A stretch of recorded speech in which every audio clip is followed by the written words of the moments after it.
अगर आप निहारी के शौकीन हैं तो यकीन जानिए इससे बेहतरीन कोई निहारी हो ही नहीं सकती। तो आज मैं आपसे शेयर कर रही हूँ बीफ नली निहारी, जो कि हम घर के बने निहारी मसाले से बनाएंगे और मैं आपको मसालों के ठीक तनासुब के साथ मसाला बनाना बताऊंगी। आप यकीन जानिए एक दफा आपने मेरे बताए हुए परफेक्ट मसाले से निहारी बना ली तो आप हर बार निहारी घर में ही बनाना पसंद करेंगे। और जब आप घर के निहारी मसाले से बहुत से भी ज्यादा अच्छी निहारी घर में बना सकते हैं तो फिर क्या जरूरत है पैकेट के मसाले इस्तेमाल करने की या बाहर जाकर महंगी तरीन निहारी खाने की या फिर ऑर्डर करके मंगवाने की। आप एक दफा ये निहारी मसाला बनाकर स्टोर कीजिए और आराम से 1.5 से 2 साल इस्तेमाल करें।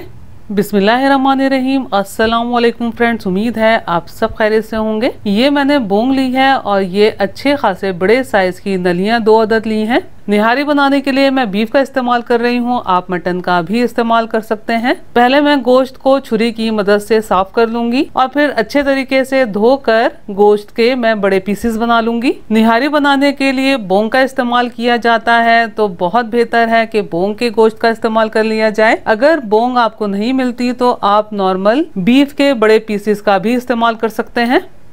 ये बोंग और नलियां निहारी बनाने के लिए तैयार हैं। अब जल्दी से निहारी मसाला तैयार कर लेते हैं। निहारी मसाला बनाने के लिए मुख्तलिफ किस्म के मसाले इस्तेमाल किए जाते हैं, तो इन तमाम मसालों से हम परफेक्ट और बहुत मज़ेदार निहारी मसाला तैयार करेंगे। सबसे पहले तो हमने तमाम अज्जा को ड्राई रोस्ट करना है। ड्राई रोस्ट करने से 3 फायदे होंगे। एक तो इनका टेस्ट बढ़ जाएगा और दूसरा निहारी मसाला लॉन्ग लास्टिंग हो जाएगा, यानी कि मसाला तैयार कर लेने के बाद 1.5 से 2 साल आराम से रूम टेम्परेचर पर स्टोर कर सकेंगे। और तीसरा, इनमें से मॉइस्चर खत्म होने की वजह से इन्हें बारीक पीसने में भी बहुत आसानी हो जाएगी। तो पैन में मैंने 4 टेबल स्पून साबुत धनिया शामिल किया है, 3 टेबल स्पून सौंफ शामिल की है, 2 टेबल स्पून सफेद जीरा शामिल किया है और तकरीबन 20 ग्राम सौंठ यानी कि ड्राई जिंजर शामिल किया है। अगर सौंठ की पाउडर फॉर्म में बात की जाए तो ये तकरीबन 3 टेबल स्पून है। ये मैंने जायफल और जवतरी ली है। मेरे पास बड़े साइज की जायफल थी तो मैंने आधी इस्तेमाल की है। अगर आपके पास छोटे साइज की हो तो पूरी इस्तेमाल कर लीजिएगा। और ये छोटे साइज के मैंने 3 अदद जावतरी के फूल लिए हैं। ये 10 अदद छोटी इलायची ली हैं। ये 5 अदद पिपली शामिल की हैं, जिन्हें फिलफिल दराज भी कहा जाता है। ये 2 छोटे पीसेस दालचीनी के शामिल किए हैं। 1 टेबल स्पून काली मिर्ची शामिल की हैं। 2 अदद थोड़े बड़े साइज के बादियान के फूल शामिल किए हैं। 2 अदद बड़ी इलायची शामिल की है। 20 अदद लौंगे शामिल की हैं, जो कि तकरीबन 1 टीस्पून के बराबर है।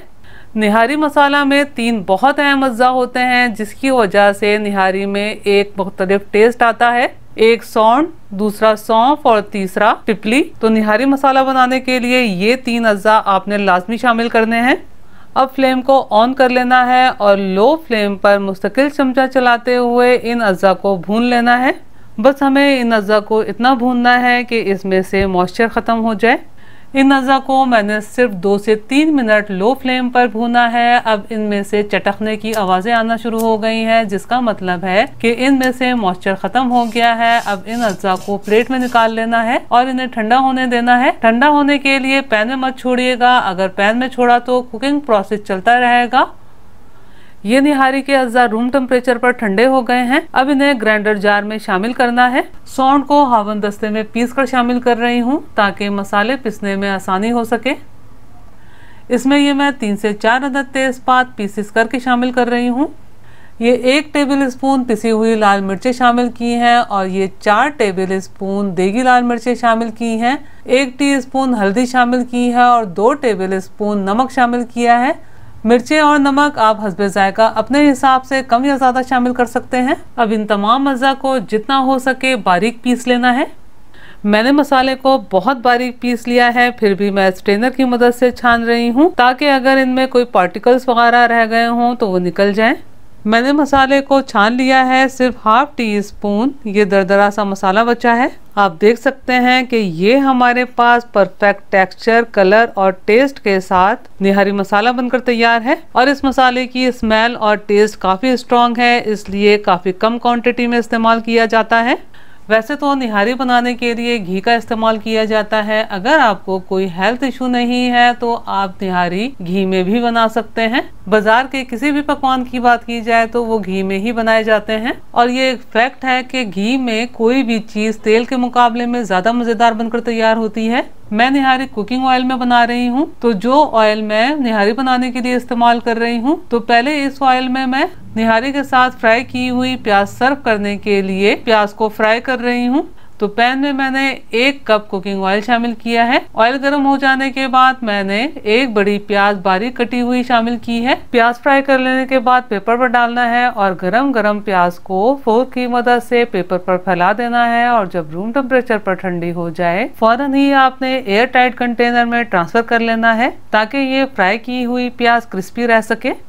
मैं निहारी कुकर में बना रही हूँ, आप चाहें तो पतीले में भी बना सकते हैं। बस पतीले में बनाने में आपको 3 से 4 घंटे लग जाएंगे क्योंकि बोंग का गोश्त गलने में थोड़ी देर लगती है। कुकर में ऑयल शामिल किया है। निहारी की ऑथेंटिक रेसिपी में प्याज का इस्तेमाल नहीं किया जाता क्योंकि निहारी में प्याज का कोई काम नहीं है।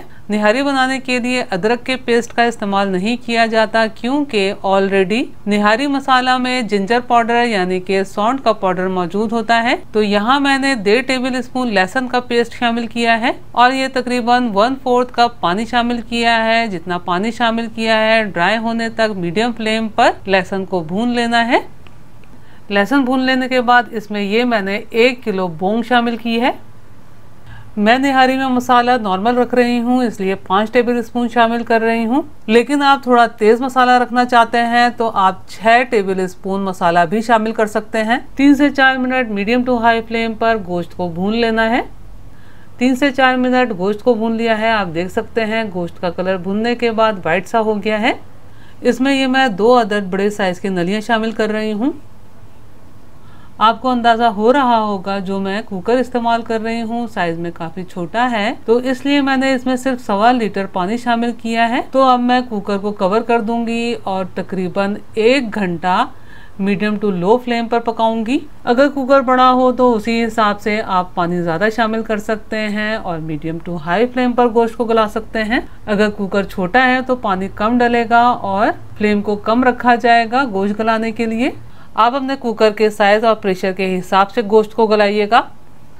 मैंने अपने कुकर के हिसाब से गोश्त को गला लिया है। आप देख सकते हैं कि कितना बेहतरीन गोश्त गलकर तैयार हुआ है। अब इन नलियों को एक प्लेट में निकाल लेना है। अब इसमें से तमाम ऑयल को एक बोल में निकाल लेना है क्योंकि जब इसमें हम आटा घोल के शामिल करते हैं तो इसमें से रोगन गायब हो जाता है। तो जितना हो सके इसमें से रोगन को एक बोल में ट्रांसफर कर लेना है।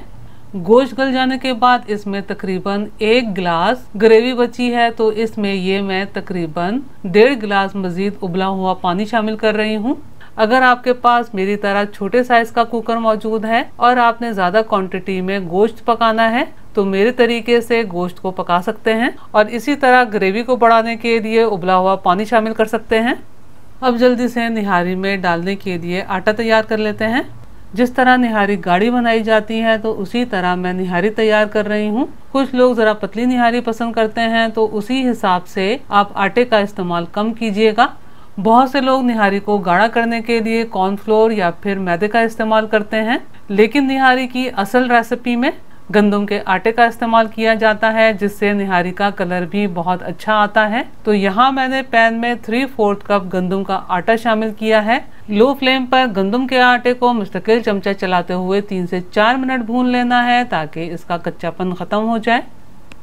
आटा भून लेने के बाद आटे को एक प्लेट में ट्रांसफर कर लेना है और रूम टेम्परेचर पर ठंडा होने देना है। गरम आटे में पानी डाल के मिक्स करने की कोशिश नहीं करेंगे। अगर हमने ऐसा किया तो क्या होगा, आटे की गुठलियां बन जाएंगी। आटा रूम टेम्परेचर पर ठंडा हो गया है और आटे को बोल में ट्रांसफर करके 1 गिलास नॉर्मल पानी शामिल किया है और अच्छे तरीके से आटे को पानी में मिक्स कर लिया है। ये निहारी में शामिल करने के लिए आटे का बैटर बनकर तैयार है। लो फ्लेम पर पकती हुई निहारी में थोड़ा थोड़ा करते हुए आटे का बैटर शामिल करते हुए मिक्स करेंगे और मुकम्मल तौर पर मिक्स कर लेने के बाद कुकर की लिड को टाइट किए बगैर कुकर पर रखेंगे और 5 मिनट लो फ्लेम पर पकने देंगे। ये हमारी बहुत मजेदार और ऑथेंटिक निहारी बनकर तैयार है। अब बस इसे सर्विंग बोल में ट्रांसफर करना है, ऊपर से रोगन डालना है, गार्निश करना है और गरम गरम नान के साथ सर्व करना है। और जो बचा हुआ मसाला है उसे एयर टाइट जार में ट्रांसफर करके रखना है, क्योंकि कोई भी मसाला सिर्फ नमी की वजह से खराब होता है। आपने मेरे तरीके से ये निहारी जरूर बनानी है और मुझे कमेंट्स करके बताना है कि आपको ये रेसिपी कैसी लगी। अगर आपको मेरा काम थोड़ा सा भी पसंद आया हो तो मेरी वीडियो को लाइक कीजिए, अपने दोस्त अहबाब में शेयर कीजिए, चैनल को सब्सक्राइब करना और बेल बटन को क्लिक करना बिल्कुल भी मत भूलिएगा। अल्लाह हम सब का दस्तरख्वान हलाल रिस्क से वसी तर फरमाए, आमीन। मुझे और मेरी फैमिली को भी अपनी दुआओं में याद रखिएगा। अपना और अपनी फैमिली का बहुत ख्याल रखिएगा। अगली रेसिपी की वीडियो तक के लिए अल्लाह हाफिज।